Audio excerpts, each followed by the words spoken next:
여러분 안녕하십니까. 뒤에 배경이 좀 괜찮죠? 저희 동네입니다. 동네에 잠시 나왔는데요. 오늘 제가 카페에 앉아서 책을 한 권 읽었습니다. 한두 차례 말씀드린 적이 있는데 표창장, 대한민국을 뒤흔든 정치 검찰의 사기극 표창장, 이 책을 읽다가 여러분들께 드릴 말씀이 있어서 카메라를 켰습니다. 이 책은 더브리핑의 고일석 대표기자, 그리고 그동안 정경심 교수 사건 재판 과정에서 변호인단의 포렌식을 도와줬던 대부캐스트 박지훈 대표, 이 두 명이 공동으로 글을 쓴 책입니다. 표창장 사건을 둘러싸고 그동안 재판 과정에서 있었던 이야기, 검찰이 어떠했고 1심 재판부가 어떠했는지, 또는 그것에서 한 발 더 나아가서 실제 이 사건이 벌어졌다고 하는 2013년, 그리고 그 이전에 이 표창장이 최초 발급됐었다는 2012년의 상황은 어떠했는지, 이 점에 대해서 고일석 기자가 자세히 기록을 하고 있고요. 그리고 박지훈 대표는 항소심, 정경심 교수의 항소심 과정에서 직접 포렌식을 하면서 본인이 새롭게 밝혀낸 증거들, 그리고 포렌식 과정에서 확인된 검찰의 기망과 허위 내용들, 뭐 이런 내용들을 2부에서 다루고 있습니다. 오늘 제가 본 것은 한 서너 시간 동안 일부만 완독을 했고요. 2부는 다음 기회에 읽어야 할 것 같아서 좀 미뤄놨습니다. 그런데 제가 드리고자 하는 말씀은, 그동안 제 방송을 계속 팔로우 해오신 분이라면 이 사건 전반에 대해서 이해도가 굉장히 높으실 거예요. 그런데 최근에 법정에서 다뤄지고 있는 내용들은 PC가 어떻고 파일이 어떻고 뭐 IP가 어떻고 복합기가 어떻고 뭐 이런 내용들 위주로 지금 다뤄지고 있잖아요. 근데 좀 근본적인 지점으로 돌아가서 2013년에 표창장이 재발급됐었다는 당시의 상황은 어떠했는지, 그보다 더 근본적인 2012년에 표창장이 최초 발급됐을 때 그 당시 동양대학교에서 무슨 일이 벌어지고 있었는지, 이 점에 대해서는 재판 과정에서도 그렇고 그러다 보니 이 재판 소식을 전하는 제 입장에서도 다소 가볍게 다뤄진 측면이 있습니다. 근데 그 내용을 굉장히 짧고 잘 정돈된 문장으로 이 고일석 기자가 담아놓고 있습니다. 역시 활자가 가지는, 또 문어체가 가지는 나름의 힘이 있는 것 같아요. 그래서 그 부분을, 몇 페이지 안 되는데요, 그 부분을 있는 그대로 책 내용을 여러분들께 읽어드리면, 지금까지 이 사건에 대해서 누구 못지않게 잘 이해하고 있다라고 자부를 하시는 분들마저도 2012년에 있었고 2013년에 저런 일이 있었다면 이 사건을 지금 파일을 가지고 다투고 하는 것이 오히려 하찮게 느껴질 수도 있습니다. 2012년에 어땠고 13년에 어땠는지는 정경심 교수가 최근에 본인의 최후 진술을 통해서 가볍게 얘기를 한 적이 있긴 한데요. 지금까지 어떤 활자로도 또는 어떤 방송으로도 12년과 13년의 표창장 발급 과정을 이렇게 잘 정돈된 문장으로 정리해 놓은 것을 본 적이 없습니다. 그래서 그 문장을 여러분들께 있는 그대로 좀 낭독을 해드리겠습니다. 한 대여섯 페이지 되는데요. 가장 좋은 것은 책을 직접 읽으시는 거죠. 처음부터 끝까지 다 읽으시면 그동안 언론을 통해서만 이 사건을 접하셨던 분들은 아마 깜짝 놀라실 수도 있을 것 같습니다. 자, 책을 읽어드리기 위해서 제가 조금 안경을 껴야 됩니다. 안경을 끼고 몇 페이지 되지 않습니다. 그 내용만 여러분들께 좀 읽어드리죠. 먼저 2012년 겨울방학 동양대 봉사활동의 시작 단락하고, 2012년 여름방학 동양대 표창장의 탄생, 그리고 2013년 6월 16일 표창장 재발급의 과정, 이렇게 세 단락입니다. 먼저 2012년 겨울방학 동양대 봉사활동의 시작입니다. 정경심 교수는 2011년 9월 동양대학교 교수로 임용됐다. 그리고 임용 2주 만에 어학교육원장에 임명되어 재학생들을 위한 기존의 영어특강 프로그램과 학력인증 프로그램을 진행하고 어학교육원의 프로그램을 새로 구성했다. 그러나 영어교육을 위해 설립돼 운영되던 어학교육원에 영어를 할 수 있는 지원 인력이 전혀 없었다. 이 때문에 어학교육원의 기본 업무인 재학생 대상 영어 및 외국어 특강과 학력인증 프로그램 등의 업무를 전부 정 교수 혼자서 처리했다. 게다가 어학교육원의 외국인 교수 임용에 있어서도 채용, 재계약, 관리, 연봉 책정, 인센티브 제공 및 고용계약서 작성 등 일체의 권한과 책임이 정 교수에게 위임돼 있었다. 영어 교육에 특히 관심이 많았던 최성해 총장을 대신해서 자신의 인프라와 네트워크를 활용해 해외 유명 대학과 MOU를 맺는 작업까지 정 교수가 직접 해야 했다. 이것은 큰 권한이면서 동시에 큰 부담이었다.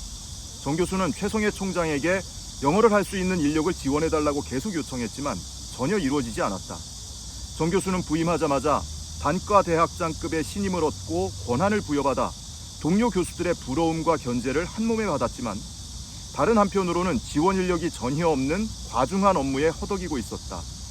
이런 상황에서 정 교수가 소속돼 있던 교양학부는 다양한 인문학 프로그램을 의욕적으로 진행하고 있었다.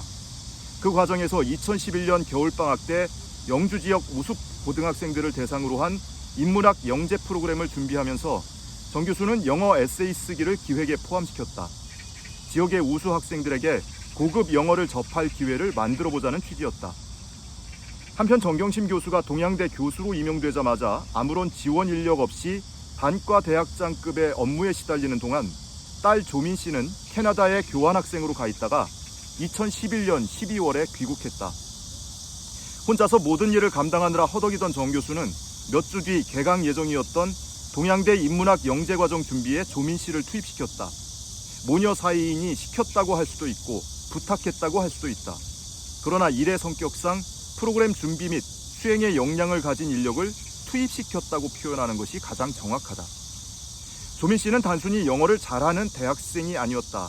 난이도가 가장 높은 외고 유학반의 수험 영어 과정을 거쳐 대학에 진학했기 때문에 영재 과정에 참여하는 영주 지역 우수 고등학생들에게 많은 영어 노하우를 알려줄 수 있었고 이미 고등학생을 대상으로 한 고려대학교의 영어 튜터링 프로그램에서 튜터로 글쓰기와 말하기를 가르치고 있었다.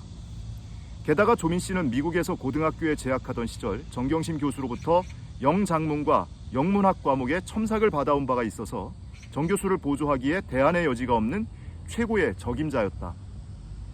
조민 씨는 누구의 도움도 없이 혼자서 프로그램을 운영해야 했던 정경심 교수를 도와 인문학 영재 과정의 영어 에세이와 IBT 토플 라이팅 과목에 겨울방학 커리큘럼을 짰고 토론 주제를 뽑고 학생들의 에세이를 받아 첨삭을 하고 코멘트를 작성하며 프로그램 진행에 참여했다. 조민 씨는 그것이 무슨 프로그램인지도 몰랐다. 그냥 바쁜 엄마의 부탁으로 일을 도운 것뿐이다. 정경심 교수로서는 튜터로서의 능력을 갖춘 딸의 도움을 받아 영어 에세이 과정을 진행할 수 있었다. 엄마 찬스가 아니라 딸 찬스였다. 이것이 동양대 표창장에 기재된 튜터로 참여의 의미였다. 만약 조민 씨가 영어를 특별히 잘하는 학생이 아니었다면, 영어 튜터로서의 역량이 되지 않았다면, 혹은 이를 도와달라는 엄마의 부탁을 매몰차게 거절했다면 봉사활동도 없었을 것이고 표창장도 없었을 것이고 이 엄청난 사태도 일어나지 않았을 것이다. 2012년 여름방학 동양대 표창장의 탄생입니다. 정경심 교수는 학기 중 열렸던 2기 인문학 영재 과정에서는 조민 씨에게 도움을 청하지 않았다. 그러나 2012년 여름방학 때는 조민 씨의 도움이 꼭 필요했다. 갖가지 영어 교육 프로그램이 동시다발적으로 진행됐기 때문이다. 2012년 여름방학에는 초중고생으로 대상이 확대된 여러 가지 프로그램이 진행됐다.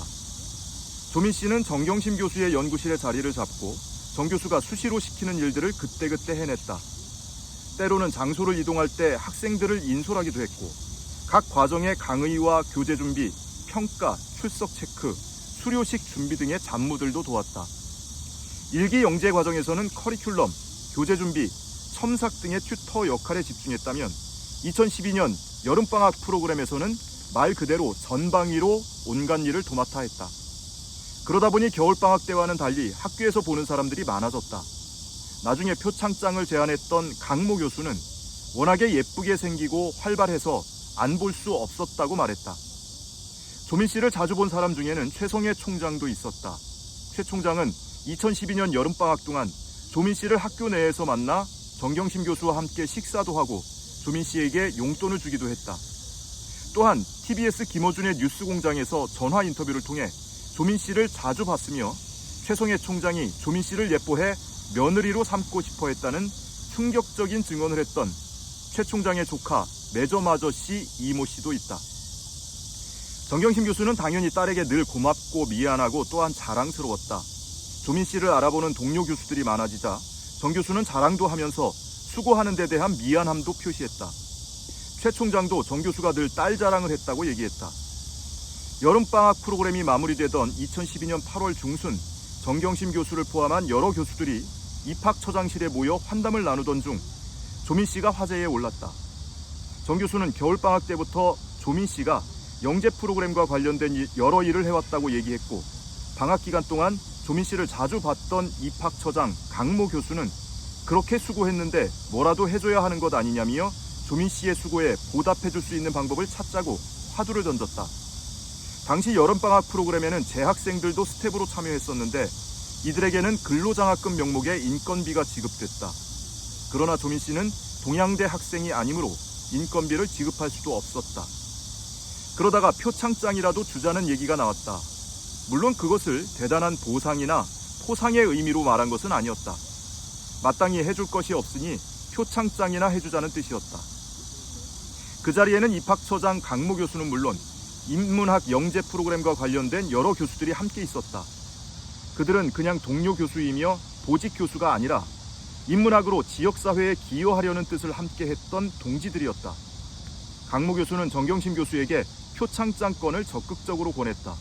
동료 교수들도 흔쾌히 동의했다. 2012년 9월 7일은 최성해 총장의 주력 학교 사업 중에 하나였던 영어사관학교 개소식이 있던 날이었다. 정경심 교수는 개소식 준비 보고와 함께 보직 교수들과 동료 교수들이 조민 씨에게 표창장을 수여했으면 한다고 뜻을 모았다는 사실을 보고했고, 최 총장은 9월 7일 당일 영어사관학교 개소식을 성공적으로 마친 것을 치하하면서 이 날짜로 총장 표창장을 발급하도록 했다. 그래서 동양대 표창장의 발행일이 2012년 9월 7일이 됐다. 정경심 교수는 영어사관학교 개소식을 마친 후 행정직원으로부터 표창장을 전달받았다. 그리고 귀가 후 조민 씨에게 총장님이 너 수고했다고 주시는 거야 라며 표창장을 건넸다. 동양대 표창장은 이렇게 탄생했다. 2013년 6월 16일 표창장 재발급의 과정입니다. 2013년 6월 16일 정경심 교수와 조민 씨는 서울대 의전원 입시에 제출할 서류를 정리하고 있었다. 서울대 의전원에는 대학 총장상을 참고자료로 제출할 수 있었다. 그래서 2012년에 받은 동양대 총장 표창장을 제출하려고 했지만 찾을 수가 없었다. 다른 서류 중에도 없는 것이 있어서 분주하게 재발급을 받고 있던 터였다. 2007년 단국대학교 의학연구소 인턴 확인서도 당시 받은 걸 찾을 수 없어 이틀 전인 6월 14일 장영표 교수에게 메일로 부탁해 6월 16일 저녁에 받기로 했었다. 정경심 교수는 정확하게 기억할 수는 없지만 직원 혹은 조교에게 연락해 총장님께는 내가 따로 말씀드릴 테니 2012년 9월 7일에 발급받았던 표창장을 재발급해달라고 요청하고 다른 서류들을 함께 챙겼다. 그리고 그날 저녁 장영표 교수 자택을 찾아가 장 교수의 서명이 담긴 인턴 확인서를 받아왔다.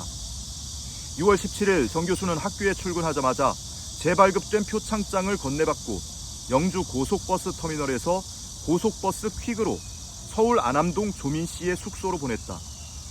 당시 정 교수는 5월 30일부터 6월 9일까지 학생 3명과 함께 남아공 요하네스버그 대학교에서 개최한 학회에 참석해 국제 교류를 위한 MOU를 논의하고 귀국한 직후였다. 그리고 6월 30일부터 7월 4일까지 괌대학교 3주 교환 프로그램에 영어사관학교 학생들을 인솔해 참석할 예정이었다.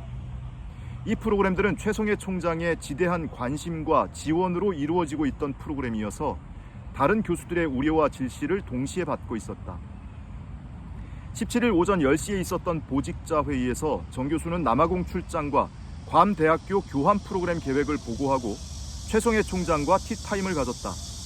그 자리에서 요하네스버그 대학교에서 준비해준 동물 모양의 스푼 세트와 남아공 브랜디 등을 최 총장에게 선물로 전달했다. 그러면서 표창장 원본을 잃어버려서 급하게 재발급 받았다며 재발급 사실을 보고했다. 최성해는 가볍게 잘했다라고 대답했다.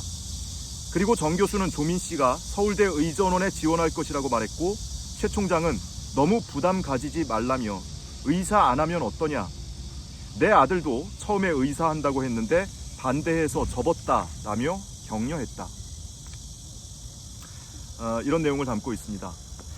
이상의 내용이 그간 정교수 측으로부터 그리고 재판 과정에서 확인됐던 2012년 9월 7일자 표창장이 최초로 탄생했던 당시의 상황, 그리고 이듬해에 이 조민 씨가 의전원에 입시 서류를 제출할 때 찾아보니 표창장이 사라져서 직원에게 연락을 해서 재발급을 받았던 상황을 압축적으로 하지만 매우 상세히 잘 기술을 해놓고 있습니다.